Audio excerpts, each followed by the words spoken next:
everyone, my name is Abby Johnson and I am a graduate student at Florida State University and a dietetic intern at Tallahassee Memorial Healthcare. Today we're going to talk about cow's milk and non-dairy alternatives. Is there really a best option for you?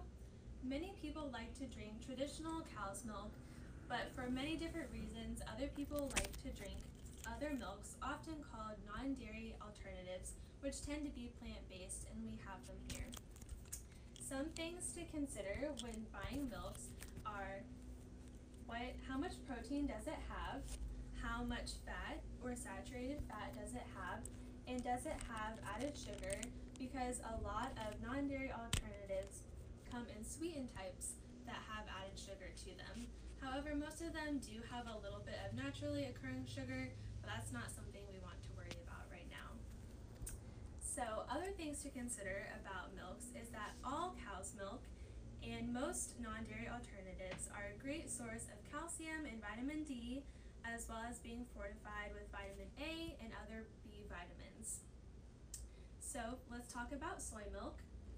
It is a great source of plant-based protein because it is made from soy, and you can find that on the nutrition fact label here.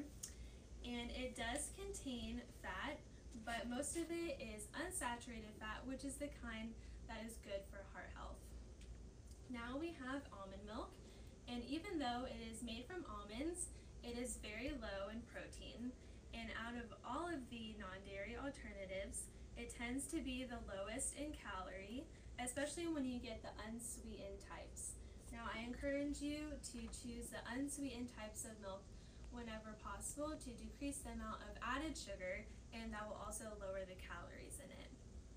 Now we have oat milk, and it has become very trendy for a lot of people to drink in their coffee or just drink by itself, and it is made from oats, like oatmeal, the same thing. So because of that, it does have a little bit of fiber in it, which makes it unique from the other milks, and it is low in protein.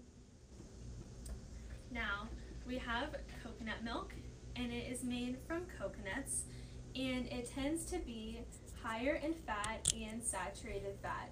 And actually, 1 cup of coconut milk and 1 cup of whole milk cow's milk have the same amount of fat and saturated fat, which is about 4 to 4.5 grams. So that's just something to be mindful of if you are being cautious about consuming less saturated fat, because too much saturated fat can increase your risk of heart disease potentially. So that's just something to be mindful of with this.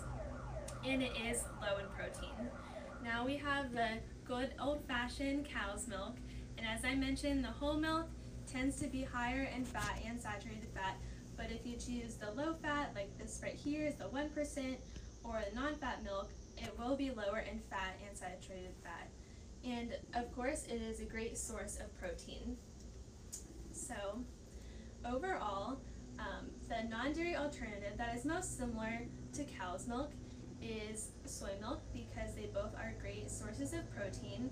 However, even though the other types of milk are low in protein, they can still be a very healthy part of your eating pattern, because they are a great source of calcium and vitamin D, as well as vitamin A and B vitamins.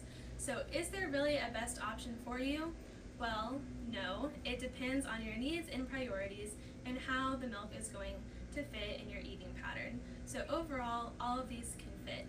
And if you have any more questions or want to learn about anything, you can go to TMH Healthy Living blog to read about the blog post. Thank you for listening.